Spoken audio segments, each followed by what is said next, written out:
थोड़ा भगवान से डरो। अभिमान किस, रावण का भी अभिमान नहीं टिका था। मैंने अंदर गीता और रामायण बहुत पढ़ी और उसी का मैं आपसे हाथ जोड़ के पूरी विनम्रता से कह रहा हूं, अभिमान मत करो, अहंकार मत करो। अहंकार टिकता नहीं है, किसी का नहीं टिकता। इतिहास में किसी का अहंकार नहीं टिका। आप भी थोड़ा भगवान से डरो। फर्जी केस कर दिया मेरे ऊपर, केस करके मनीष को जेल में डाल दिया, सत्येंद्र जैन को जेल में डाल दिया, मेरे को जेल में डाल दिया, संजय सिंह को जेल में डाल दिया, विभव को जेल में डाल दिया, विजय नायर को जेल में डाल, सबको जेल में डाल दिया। मैं आज चैलेंज करता हूं, 5 सबसे बड़े नेताओं को जेल में डालने के बाद भी आज हमारी पार्टी मजबूती के साथ खड़ी है। मैं चैलेंज करता हूं, तुम्हारी पार्टी के 2 लोगों को जेल में डाल दो, तुम्हारी पार्टी ना टूट जाए। लोग कहते हैं जेल जाने से नुकसान हुआ, जरूर हुआ, मैं मानता हूं जेल जाने से बहुत नुकसान हुआ, पर केजरीवाल का नुकसान नहीं हुआ, मनीष सिसोदिया का नुकसान नहीं हुआ, दिल्ली के 2 करोड़ लोगों का नुकसान हुआ। नमस्कार, प्रणाम। मैं सत्येंद्र, आप देख रहे हैं सेवार्थ सत्येंद्र। दोस्तों, आपको ये पता होगा कि कुछ ही दिन पहले दिल्ली के जो सीएम थे केजरीवाल, वो जेल से बाहर आए थे। और बाहर किस वजह से आए थे? क्योंकि सुप्रीम कोर्ट ने सीबीआई को डांट फटकार लगाते हुए केजरीवाल को बेल दे दी थी। और दोस्तों, सुप्रीम कोर्ट ने सीबीआई को पिंजड़े में बंद तोता भी कहा था और इसी वजह से केजरीवाल जेल से छूटकर बाहर आए थे। और जेल से आने के बाद केजरीवाल ने कुछ ही दिन में अपने सीएम पद से इस्तीफा भी दे दिया था, आपको ये भी पता होगा। लेकिन दोस्तों, केजरीवाल जब विधानसभा में पहुंचते हैं तो वो है सीएम पद पर नहीं थे, वो सीएम बनकर नहीं बोल रहे थे, लेकिन वह है अपनी पार्टी के एक नेता के रूप में अपनी पार्टी की लाज बचाने के लिए और इंसानियत के तौर पर दिल्ली की जनता के लिए, पब्लिक के लिए वो बोलते हैं। उनका कहना था कि वो जब जेल के अंदर थे तो जो बीजेपी पार्टी है उन्होंने दिल्ली के सारे काम रोक दिए थे और दिल्ली में सड़कों का हाल बेहाल हो गया था। जो भी अस्पतालों में दवाइयाँ दी जाती हैं, जांच की व्यवस्था होती है, उनको भी रोक दिया था। इस तरह से वो अपनी बात विधानसभा में रखते हैं। और सबसे बड़ी बात वो ये करते हैं कि इतिहास में किसी को भी आप देख लीजिए, किसी का भी अहंकार और अभिमान नहीं रहा है, लेकिन फिर भी आप लोग नहीं समझते हैं। केजरीवाल विपक्ष को निशाना बनाकर ये बात कह रहे थे और वो अपनी सारी बातों को इसी प्रकार रखते हैं। आप लोग पहले सुने।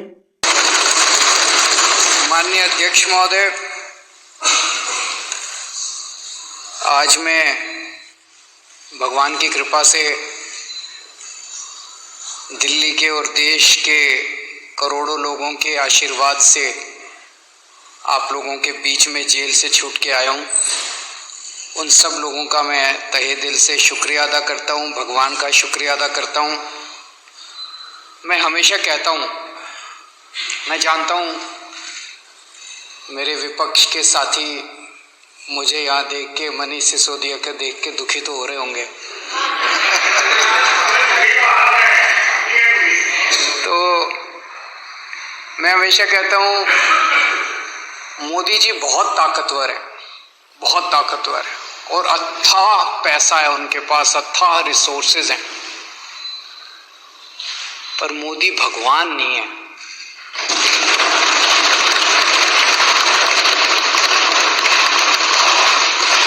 और भगवान तो है इस दुनिया में, कोई तो शक्ति है, कोई उसे भगवान कहता है, कोई उसे अल्लाह कहता है, कोई कुछ कहता है, कोई तो शक्ति है, वो हमारे साथ है। मैं माननीय सुप्रीम कोर्ट का शुक्रिया अदा करना चाहता हूं। आज हमारे देश के अंदर न्याय व्यवस्था तो है। अध्यक्ष महोदय, आज मैं मुख्यमंत्री जी के साथ सुबह एक रोड का इंस्पेक्शन करने गया था। दिल्ली यूनिवर्सिटी में सड़कें बहुत शानदार हुआ करती थी। मेरे पास जेल से छूटने के बाद कुछ लोग आए, उन्होंने बताया कि दिल्ली यूनिवर्सिटी की सड़कें खराब हो गई हैं। मैं आज रोड इंस्पेक्शन करने गया था और बहुत बुरा हाल था सड़कों का। तो मैंने मुख्यमंत्री जी को कहा कि इनको तुरंत ठीक करवाया जाए। उन्होंने आदेश दिए हैं और मैं उम्मीद करता हूं कि उस सड़क को जल्द ठीक करवाया जाएगा। हैं जी? आप तो मालिक हैं साहब, आप तो देश के मालिक हैं। मैं 3-4 दिन पहले भाजपा के बड़े नेता से मिला। मैंने उससे पूछा, मैंने कहा मुझे गिरफ्तार करके क्या मिला आपको, कुछ फायदा हुआ? बोले आपके पीछे से हमने पूरी दिल्ली सरकार डिरेल कर दी, हमने आपके पीछे से दिल्ली ठप कर दी। बड़ा खुश हो रहा था। मुझे बड़ा दुख हुआ सुन के, आक्रोश भी हुआ और स्तब्ध रह गया मैं। देश की राजधानी के 2 करोड़ लोगों की जिंदगी खराब करके उनको खुशी हो रही है? ऐसी कैसी पार्टी हो सकती है, ऐसे कैसे नेता हो सकते हैं जो दिल्ली ठप करके, दिल्ली के 2 करोड़ लोगों की जिंदगी खराब करके, परेशान करके, और वो खुश हो रहे हैं? क्या इतनी राजनीति इस स्तर पे गिर सकती है कि वोट लेने के लिए उनका मकसद क्या? उनका मकसद था कि हमारे को बदनाम करना, आम आदमी पार्टी की सरकार को बदनाम करना, ताकि उनको वोट मिल जाए। नॉर्मल वो देख चुके 3 चुनाव से लगातार, 3 क्या, ये तो 25-27 साल से, 97 से बाहर हैं, तो 23 और 4 27 साल से वनवास है। 27 साल से इनको दिल्ली की जनता वोट नहीं दे रही। अब ये दिल्ली की जनता को परेशान करके वोट लेना चाहते हैं। अरे आपके पास तो केंद्र सरकार है यार, केंद्र सरकार के पास अथाह पैसा है। केजरीवाल 500 मोहल्ला क्लिनिक बनाता है, आप 5000 मोहल्ला क्लिनिक बनाओ ना दिल्ली में, कौन मना कर रहा है? ये मनीष सिसोदिया ने 700 स्कूल बनाए, आप 7000 स्कूल बनाओ ना दिल्ली में, कोई हमको पूछेगा ही नहीं। आज 500 मोहल्ला क्लिनिक अगर मैंने बनाए, आप उन 500 मोहल्ला क्लिनिक की दवाइयां बंद करके केजरीवाल को बदनाम करके वोट लेना चाहते हो, ये गलत बात है। ये जनता भी देख रही है, सब साफ हो जाता है जनता के सामने। आपको लगता है आप ही होशियार हो, जनता बड़ी सियानी है, जनता देखती है, जनता चुप रहती है। वोट वाले दिन जब बटन दबाने जाती है तब जनता अपना गुस्सा जाए। 1 मिनट भाई साहब, मैंने बीच में नहीं बोला जब आप लोग बोल रहे थे, अब आप भी जरा सुन लीजिए, फिर उसके बाद आप बोल लेना।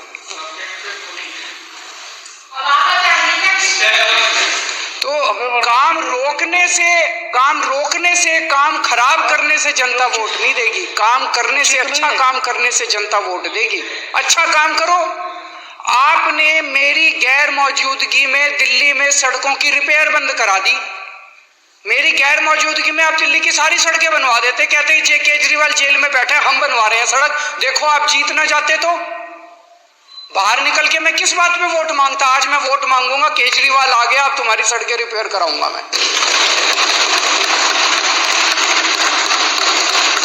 ले आते 5000 करोड़ रुपए मोदी जी से, केंद्र सरकार से, सारा पैसा तो आपके पास है।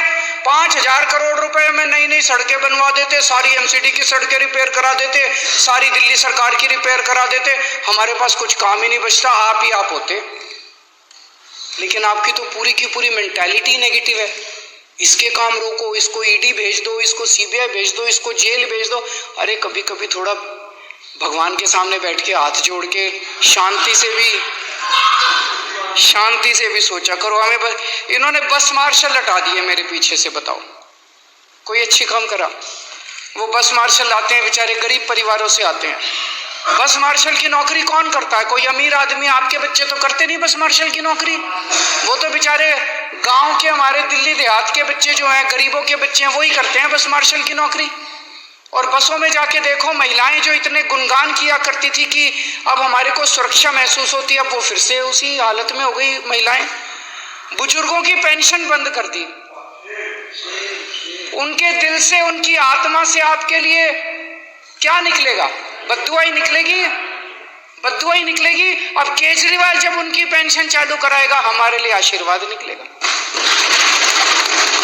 तीर्थ यात्रा बंद कर दी, बताओ, तीर्थ यात्रा बंद कर दी। हम बुजुर्गों को रामेश्वरम ले जाते थे, पुरी ले जाते थे, शिरडी बाबा ले जाते थे, हरिद्वार ऋषिकेश ले जाते थे, वैष्णो देवी ले जाते थे, कितनी जगह ले जाते थे। उनकी तीर्थ यात्रा बंद कर दी आप लोगों ने यार। आप खुद भी होके आओ थोड़ा तीर्थ यात्रा, थोड़ी मन को शांति।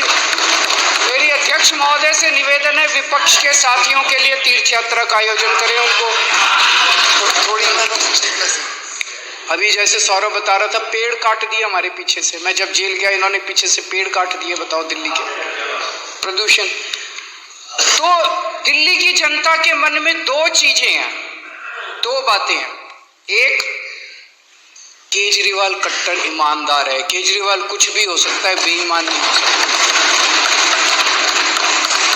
और दूसरा, केजरीवाल काम करता है, जनता के लिए काम करता है। ये दो बातें दिल्ली की जनता के मन में है। ये उन दोनों बातों पे चोट करना चाहते थे।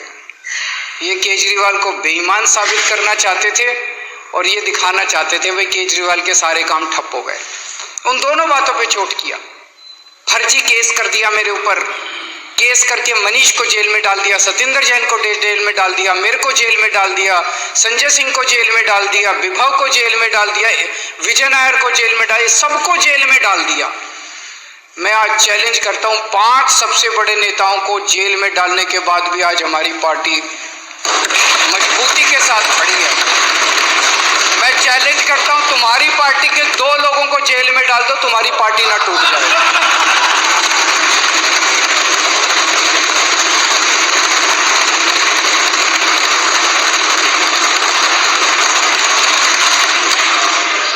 और इन्होंने ऐसा कानून लगाया मेरे ऊपर जिसमें बेल भी नहीं मिलती। ऐसा कानून, इतना सख्त कानून लगाया, बेल भी नहीं। उसके बावजूद माननीय सुप्रीम कोर्ट ने मुझे बेल दे दी, मनीष सिसोदिया जी को बेल दे दी और आज हम यहां बैठे हैं। जब मैं जेल से निकला, मैंने इस्तीफा दे दिया। किसी ने मांगा नहीं था, मैंने खुद ब खुद इस्तीफा दे दिया। और मैंने दिल्ली की जनता को बोला है, अगर आपको लगता है केजरीवाल ईमानदार है तो मेरे को वोट देना, वरना वोट मत देना।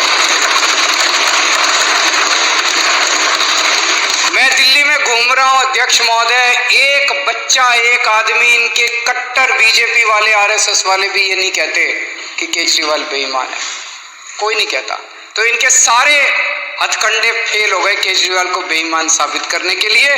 दूसरा, ये साबित करना चाहते थे केजरीवाल के काम ठप हो गए। मैं दिल्ली की जनता को कहना चाहता हूं, आपका बेटा आ गया, आपका भाई आ गया। इन्होंने जितने काम ठप करे हैं, सारे काम दोबारा शुरू कराऊंगा, एक एक काम शुरू कराऊंगा। जो करना पड़ेगा वो करूंगा, जैसे करना पड़ेगा करूंगा। दिल्ली की जनता को परेशान नहीं होने दूंगा, मैं काम ठप नहीं होने दूंगा। लोग कहते हैं जेल जाने से नुकसान हुआ, जरूर हुआ, मैं मानता हूं जेल जाने से बहुत नुकसान हुआ, पर केजरीवाल का नुकसान नहीं हुआ, मनीष सिसोदिया का नुकसान नहीं हुआ, दिल्ली के 2 करोड़ लोगों का नुकसान हुआ। आज जब घर से निकलते हैं अपनी गाड़ी लेके या कैसे भी, वो टूटी हुई सड़कों के ऊपर उनकी गाड़ी ऊपर नीचे होती है, प्रदूषण होता है उसकी वजह से। आज जगह जगह सीवर ओवरफ्लो कर रहे हैं, बस मार्शल हटा दिए इन लोगों ने। दवाइयाँ, मैं बात कर रहा था, टेस्ट बंद कर दिए। बताओ, अस्पतालों में टेस्ट बंद कर दिए यार, तुम लोगों ने दवाइयाँ बंद कर दी अस्पतालों के अंदर। ये सब ठीक नहीं है, ये सब ठीक नहीं है, अच्छी बात नहीं है। थोड़ा भगवान से डरो। अभिमान, किस रावण का भी अभिमान नहीं टिका था। मैंने अंदर गीता और रामायण बहुत पढ़ी और उसी का मैं आपसे हाथ जोड़ के पूरी विनम्रता से कह रहा हूं, अभिमान मत करो, अहंकार मत करो। अहंकार टिकता नहीं है, किसी का नहीं टिकता। इतिहास में किसी का अहंकार नहीं टिका। आप भी थोड़ा भगवान से डरो। अब चुनाव में जनता जवाब देगी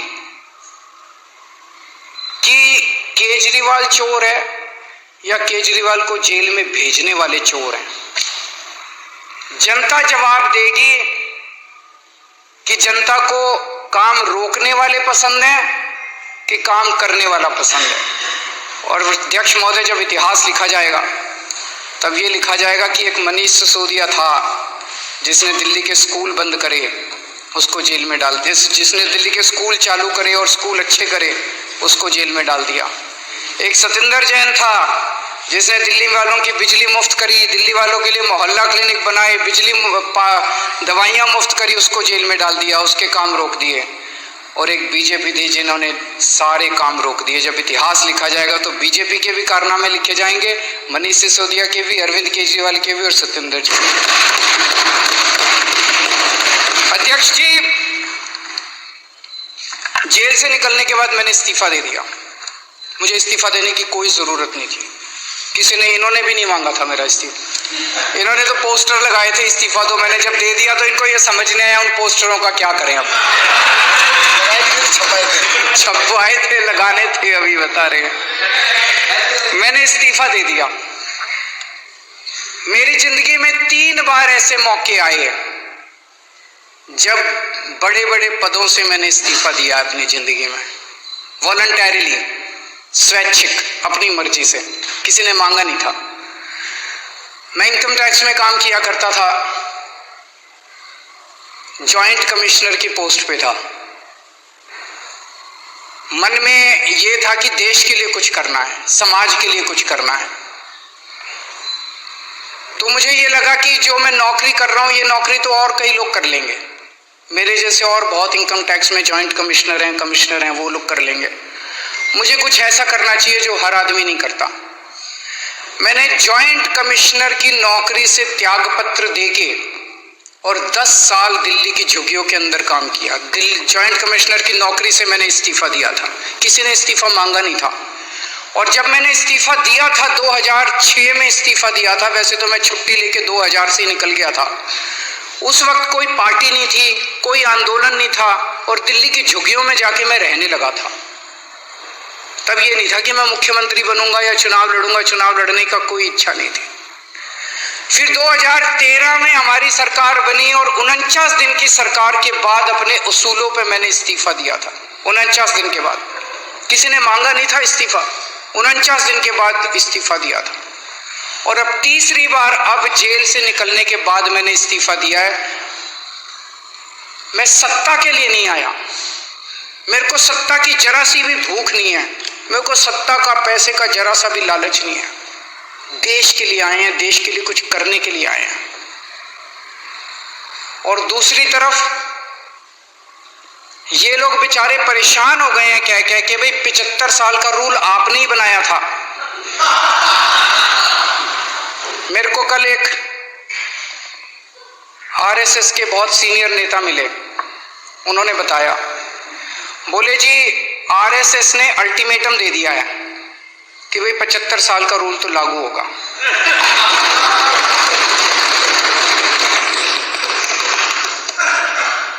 लेकिन वो मान नहीं रहे, कह रहे हैं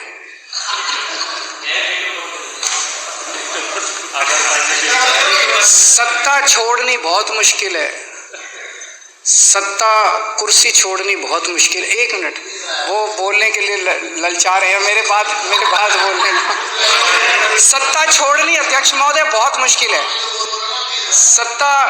सत्ता का लालच छोड़ना बहुत मुश्किल है। खुद ही रूल बनाया, उस रूल के तहत सबसे पहले आडवाणी जी का इस्तीफा लिया, मुरली मनोहर जोशी जी का इस्तीफा लिया, सुमित्रा महाजन जी का इस्तीफा लिया, बीसी खंडूरी जी का इस्तीफा लिया, कलराज मिश्र का इस्तीफा लिया, आनंदीबेन पटेल का इस्तीफा लिया, शांता कुमार जी का इस्तीफा लिया, करिया मुंडा जी का इस्तीफा लिया, हुकुमदेव नारायण जी का इस्तीफा लिया, नजमा हेतुल्ला जी का इस्तीफा लिया, भगत सिंह कोश्यारी जी का इस्तीफा, और भी बहुत है, मेरे पास तो थोड़ी नाम है। उन सब का इस्तीफा लेने के बाद जब अपना नंबर आया तो कहते हैं ये कानून मेरे पे लागू नहीं होगा। ये तो ठीक नहीं है, सबके लिए बराबर कानून होना चाहिए, नहीं होना चाहिए। मैं ये सोच रहा था कल को कोई अफसर 60 साल की उम्र होने के बाद कहे मैं तो नहीं रिटायर होता जी, कल को कोई सुप्रीम कोर्ट का जज 65 साल की उम्र होने के बाद कहे जी मैं तो रिटायर नहीं होता। व्यवस्था ही खराब हो जाएगी। ऐसी व्यवस्था कैसे चलेगी? अगर आपने अपने अंदर एक रूल बनाया, कानून बनाया, भाई 75 साल में सारे रिटायर होंगे तो सारे रिटायर होंगे, उसमें सारे आते हैं, उसमें तो सत्ता का लालच जो है, कुर्सी से चिपके रहने का, जो कहते थे परिवार नहीं है, किसके लिए पता नहीं, किसके लिए इतना लालच है उसका।